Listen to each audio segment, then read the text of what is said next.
good morning to all of you. This is Megiraj here and now we are going to get discuss about the electric potential and capacitance. तो साथियों अब हम discuss करने जा रहे हैं स्थिर वैद्युत विभव और धारिता का पहला लेक्चर। तो देखते हैं स्थिर वैद्युत विभव व धारिता। तो सबसे पहले हम इसमें देखेंगे वैद्युत विभव को डिस्कस करेंगे। तो वैद्युत विभव को जानकारी करने के लिए हम सबसे पहले इसमें वैद्युत स्थितिज ऊर्जा जानेंगे, कार्य कितना होगा वो कार्य। तो मानते हैं कि ये कोई ए बिंदु है जहाँ पर ये Q है, स्रोत आवेश जिसे सोर्स चार्ज बोलते हैं, स्रोत आवेश, और यहाँ कोई अनंत में बिंदु है R, यहाँ से P बिंदु तक किसी भी परीक्षण आवेश जैसे Q है इसको लाया गया है। कैसे? F एक्सटर्नल से, बाह्य बल से लाया गया है और किसके अगेंस्ट, किसके विरुद्ध? वैद्युत बल के विरुद्ध, यानी वैद्युत बल। इसके लिए क्या है कि ये Q और ये जो Q स्मॉल q ये लाया जाएगा, ये दोनों भी लाइक होना चाहिए। यहाँ पर Q and small q greater than 0 और Q and small q less than 0, दोनों ही या तो पॉजिटिव हों और या तो दोनों निगेटिव हों, तभी प्रतिकर्षण बल ऐसे लग पाएगा। तो देखिएगा यहाँ वैद्युतीय बल ऐसे लग रहा है और ये इधर को आ रहा है, तो F एक्सटर्नल और वैद्युतीय बल दोनों ही बराबर और विपरीत है। External force and electrical force both are equal and opposite. So here this is a test charge which carrying by external force against electric field और इलेक्ट्रिकल फोर्स। कोई परीक्षण आवेश है जिसको बाह्य बल F एक्सटर्नल से वैद्युत क्षेत्र के विरुद्ध या वैद्युत बल के विरुद्ध वैद्युत क्षेत्र में किसी बिंदु P पर लाया जाता है। तो देखते हैं कि जब ये यहाँ पर आएगा तो ये हो जाएगा वर्क कार्य R से P तक के लिए। तो RP डिनोट करेंगे। R यहाँ पर अनंत बिंदु है, आप इसको W इनफाइनाइट P भी लिख सकते हैं, ठीक है ना। इक्वल टू ये हो जाएगा बल इंटू विस्थापन। मान लेते हैं कि dr लेंथ के लिए कर रहे हैं, तो F external from R to P, या देखिएगा यहाँ F एक्सटर्नल किसके इक्वल है? माइनस FE के।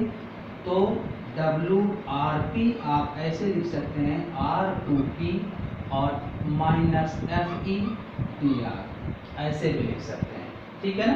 तो ये है, आप दोनों वेक्टर हैं तो आप ऐसे भी शो कर सकते हैं। तो ये इस तरीके से कार्य होगा या ऊर्जा होगी किसी भी चार्ज को यहाँ से अनंत से वैद्युत क्षेत्र यानी इलेक्ट्रिक फील्ड के किसी पॉइंट तक कैरी करने में। सो यहाँ पर माना कोई परीक्षण आवेश स्मॉल q है तथा स्रोत आवेश कैपिटल Q है। परीक्षण आवेश को बाह्य बल F एक्सटर्नल से वैद्युत क्षेत्र के विरुद्ध वैद्युत क्षेत्र में लाया जाता है या वैद्युत बल के विरुद्ध वैद्युत क्षेत्र में लाया जाता है। इसीलिए देखिएगा F एक्सटर्नल इक्वल है माइनस FE। और दूसरी चीज ये कंडीशन होनी चाहिए कि दोनों ही चार्ज या तो पॉजिटिव हो, दोनों या तो नेगेटिव हो। So here test charge small q and source charge capital Q, test charge carrying by F external against the electric field or electrical force in the uniform electric field at point P. So here work done from infinite to P या R to P, F into dx होता है, F external into dr, या F external की जगह minus FE रख देंगे तो ये आ जाएगा, ठीक है ना। देखते हैं इसकी वैल्यू कितनी होगी। इसकी वैल्यू आएगी WRP equal to minus 1/4 pi epsilon naught Q small q upon R square dr from infinite to, ऐसे लिख सकते हैं इन दोनों के बीच की डिस्टेंस कैपिटल आर मान लेते हैं, तो फ्रॉम इनफिनिट टू आर, तो ये आ जाएगा -1/4πε0 Q small Q 1/r² dr infinite to R. R P लिख सकते हैं या डब्ल्यू इनफाइनाइट पे लिख सकते हैं। तो W R P -1/4πε0 Q small Q -1/r infinite to capital R. तो डब्ल्यू आर पी =1/4πε0 माइनस का कैपिटल क्यू स्मॉल क्यू और -1/r और -1 इनफाइनाइट हो जाएगा और ये टर्म 0 हो जाएगा। तो ये इतना बचेगा, W infinite P =1/4πε0 Q small Q by capital R, इतना आ जाएगा। तो ये वर्क डन, ठीक है। तो देखिएगा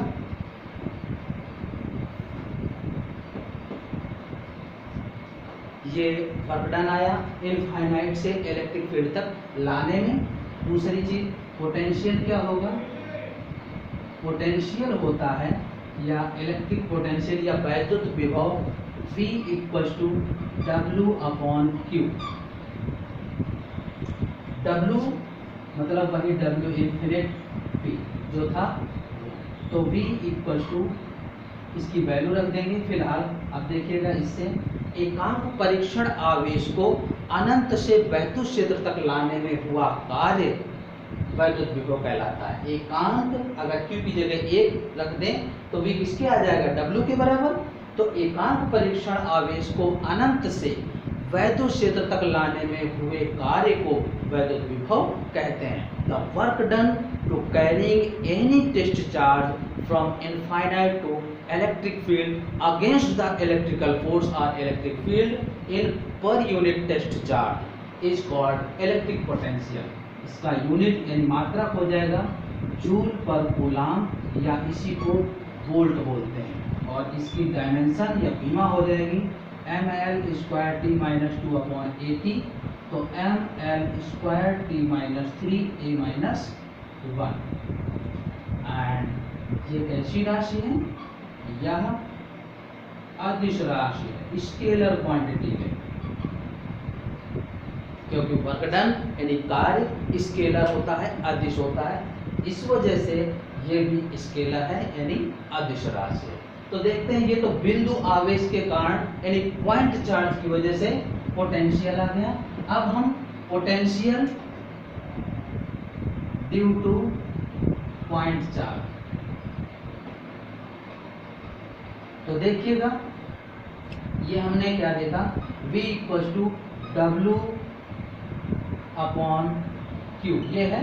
तो V = 1/4πε0 Q small q upon capital R, पूरे के अपॉन में Q है। तो V = 1/4πε0 Q अपॉन R, ये आ जाएगा। और ये कब के लिए है, जैसे ये कोई Q है और ये R डिस्टेंस पर कोई P पॉइंट है, इस पॉइंट पर आपको पोटेंशियल कैलकुलेट करना है, तो वो ये होगा। यानी किसी डिस्टेंस पर पोटेंशियल कैसे डिपेंड करता है, 1/r व्युत्क्रमानुपाती होता है, इनवर्सली प्रोपोर्शनल। तो ध्यान रखिएगा ये पोटेंशियल था पॉइंट चार्ज, किसी बिंदु पर विभव, और बिंदु आवेश के कारण किसी दूसरे बिंदु पर विभव, potential on the another point due to any charge any point, ये आ जाएगा। यानी डिस्टेंस पर, दूरी पर ऐसे डिपेंड करता है, ठीक है। तो देखते हैं इसका कर्व कैसा होगा। अगर हम इसका ग्राफ देखें VR कर्व, तो VR कर्व ऐसा आएगा, VR ऐसा कर्व आएगा। देखिएगा यहाँ पर हम एक चीज और डिस्कस करेंगे, नोट ER कर्व भी हमने डिस्कस किया था, ये भी ऐसा ही था।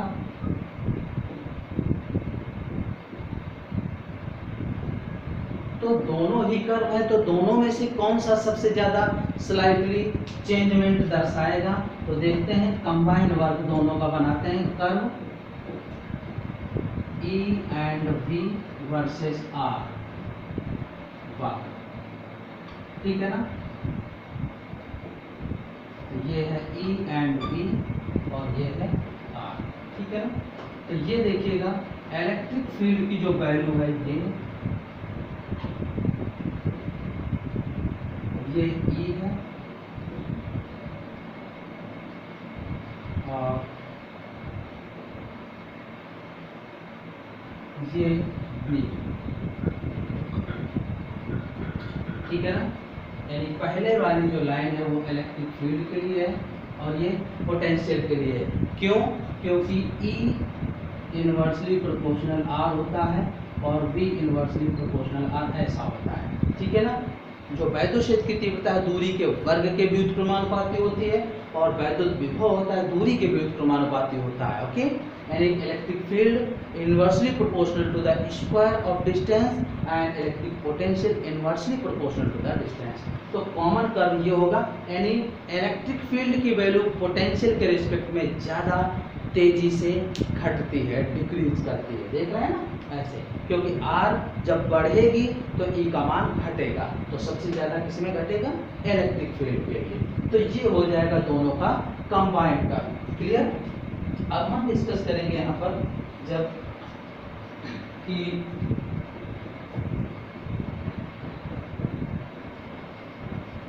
जो एनर्जी होती है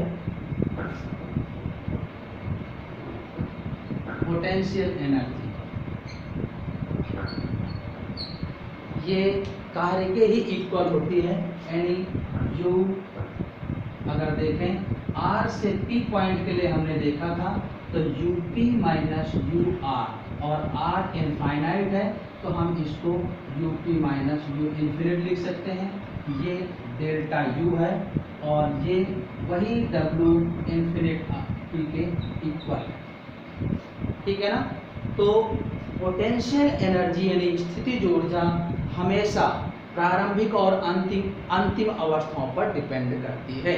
potential energy depend only initial and final position, यानी स्थितिज ऊर्जा पथ पर निर्भर नहीं करती है। Potential energy doesn't depend upon the path. Clear? तो ये था पोटेंशियल एनर्जी और वर्क दोनों ही इक्वल।